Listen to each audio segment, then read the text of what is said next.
Okay, students.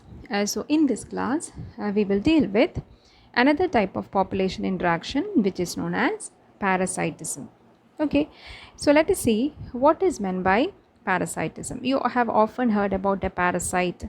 That is a type of nutrition that you have studied in your smaller classes, isn't it? Parasitic mode of nutrition. So in this particular nutrition, you have studied that there is an organism called parasite which is deriving its nutrition from other organism, and that other organism we refer to as the host. So we can say that in the parasitic interaction we have actually two important organisms. One is referred to as a parasite and the other one is known as the host. So in a parasitic interaction we can say there are two species, a parasite and a host. Okay, so let us see what is the type of interaction they show. So we can say that actually this parasitism is a negative interaction in which two different species are coming into contact, where one species, that is known as the parasite, will derive the food from the other species which is known as the host. So there is relationship between the parasite and the host.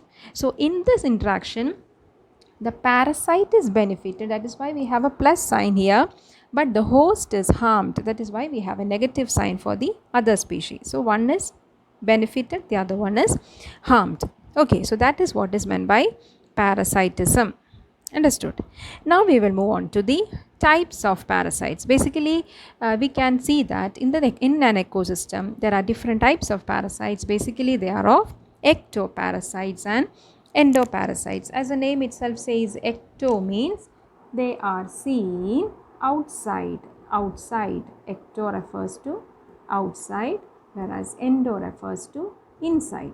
Okay, so you can easily understand that ectoparasites are those which are found outside the host, whereas endoparasites are those which are found inside the body of the host. Okay, so first let us see about the ectoparasites. So these parasites can be seen on the outside of the host, and the examples are, we can say examples for ectoparasites are, first one we can say lice on human hair, then ticks on dogs, etc.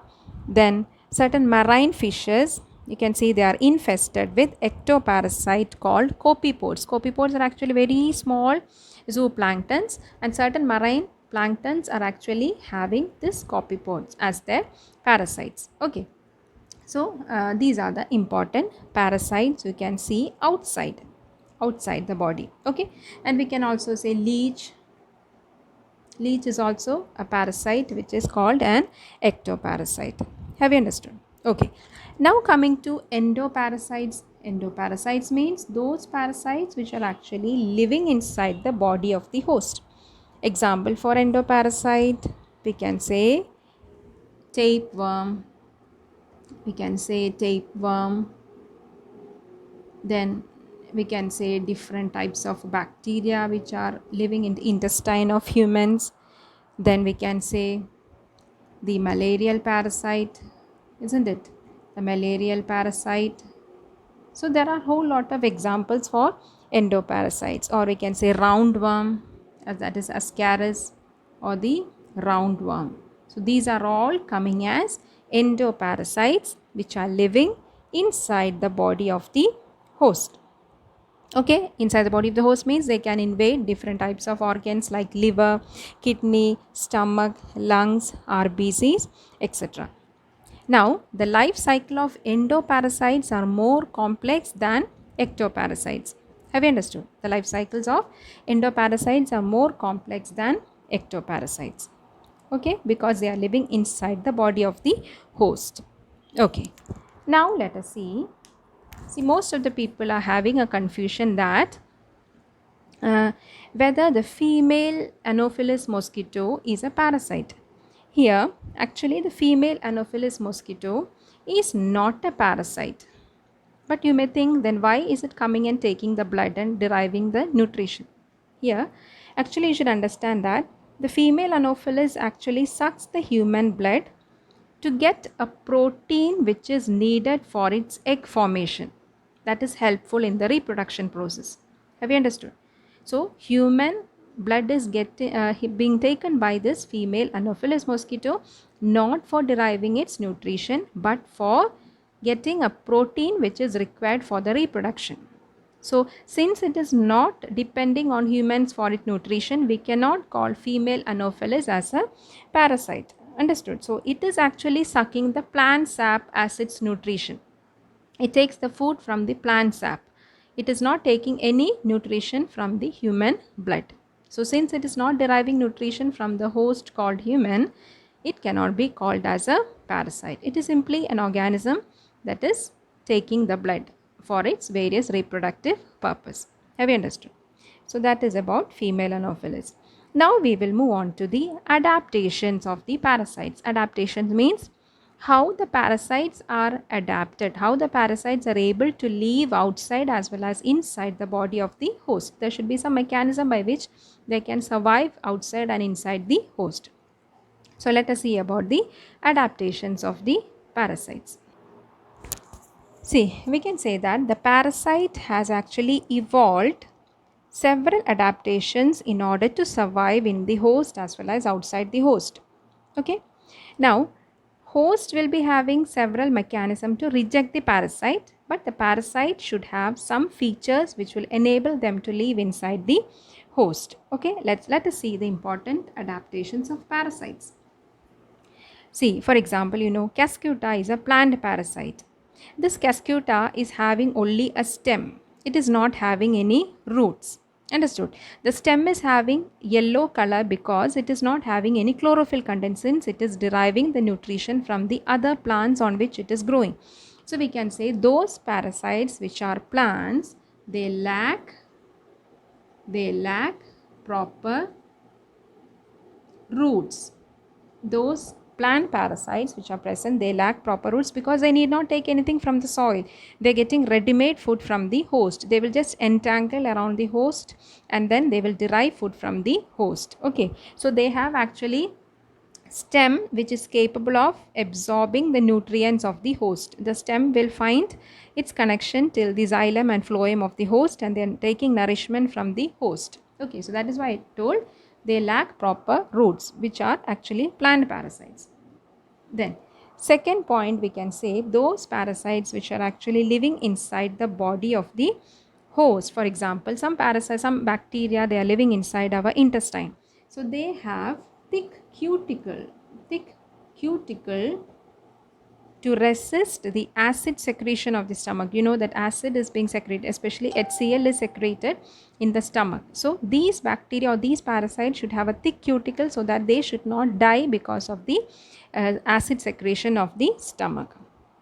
Okay, then third one, loss of unnecessary sense organs. Do you know the reason why these parasites don't need a sense organ? Because they are fully inside the host.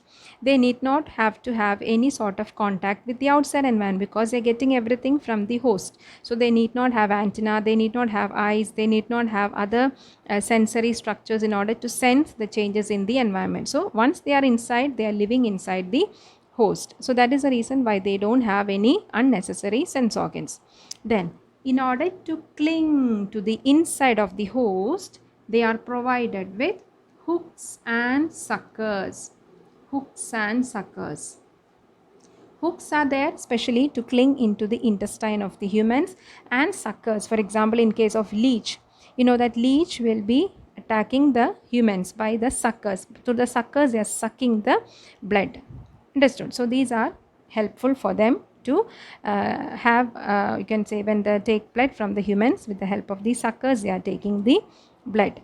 Okay, then they don't have digestive system. Loss of digestive system.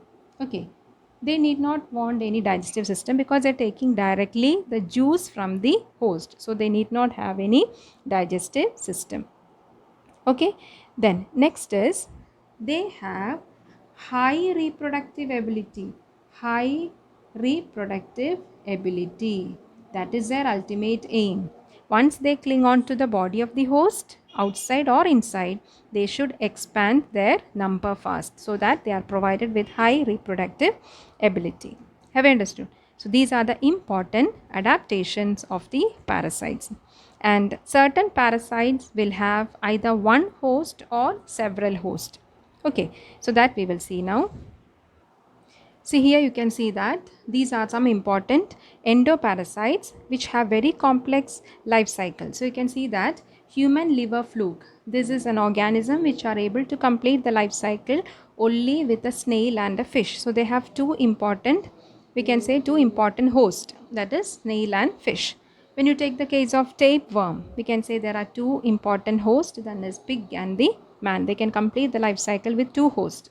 Then Ascaris or the roundworm needs only man for their host as their host. And Plasmodium, you know, they require mosquito and man to complete their life cycle. Okay, so these are the important adaptations of various endoparasites as well as ectoparasites, and that is how they are able to live comfortably in the body of the host. Okay, now let us see how these parasites are acting on the host. What is the effect which is brought in the host by the attack of the parasite? We can see the first point, the parasite reduces the survival of the host. That means we can say that once the parasite is attacking the host may either get harmed or in severe condition the host may even die. So the growth, survival as well as reproduction of the host is being affected by the attack of the parasite. Second point is that this parasite can reduce the population density of the host, because as the parasites are attacking, if the host is very weak in the sense, then it can die very fast. So that will reduce their population density. So that is what is given as second point. The parasite will reduce the population density of the host. Third point is the parasites will make the host physically very weak, because you know constantly the nutrients are being taken from the host. So as more and more nutrients are withdrawn from the host will become physically very weak. So in that case, these hosts will be more vulnerable to predation. That means they can be a prey, and the predator can easily catch these hosts since they are not able to run fast because of very weak body that is attacked by the parasite. Have you understood? So these are the important ill effects of parasitism on the host. Understood? So that is what we were dealing till now about the parasitic interaction. Then there is one last small topic coming under parasitism, which is known as brood parasitism. So next we will see what is brood parasitism. Okay, students, now let us see what is meant by brood parasitism. Okay, it's a special type of parasitism which is seen in birds. Okay, so this is seen in birds, that is called brood parasitism. Here actually the parasite is also a bird and the host is also a bird. So here what happens, you know, the brood parasites, that means a type of bird. These are also a type of birds. I told you both the species are actually birds only. The brood parasite bird will lay the eggs on the host bird.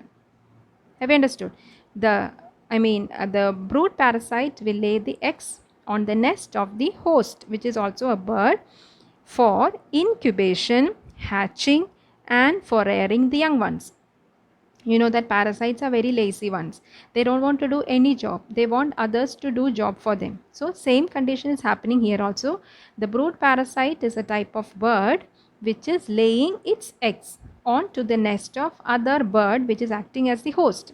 Now these brood parasitic bird will not take care of its own eggs, but the host bird has to sit on the eggs. It will hatch the egg, it will rear the eggs, and then when the new ones comes, only the other bird will understand that it is not its own smaller ones. Have you understood? For the example, that common example that is given here is during the breeding season, that is from spring to summer, this cuckoo here is the brood parasite. That is a bird which is laying the eggs on the crow, that is the host bird. We understood? So during this breeding time, cuckoo actually lays the eggs in the nest of the crow, and which will be incubated by the crow without knowing that it is not its eggs. Now during the course of evolution, the eggs of this parasitic bird, cuckoo, has resemblance with the crow's eggs. Understood? In its color as well as in the size, so that the crow cannot identify that it is not its own eggs. Since it is not able to identify, it will sit on the cuckoo's eggs and it will hatch like its own normal eggs. After hatching out only, it will understand that it is not its egg. Have you understood? So this is like a type of parasitism where a bird is laying the eggs on the nest of other birds, and this cuckoo is getting its eggs hatched with the help of crow. Have you understood? So such a type of parasitism is known as brood parasitism, which is applicable only in birds, seen only in birds. The best example is cuckoo laying the eggs in the nest of the crow. Have you understood? So with that, we have come to the end of the population interaction called parasitism.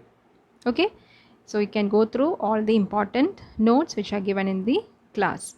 Thank you.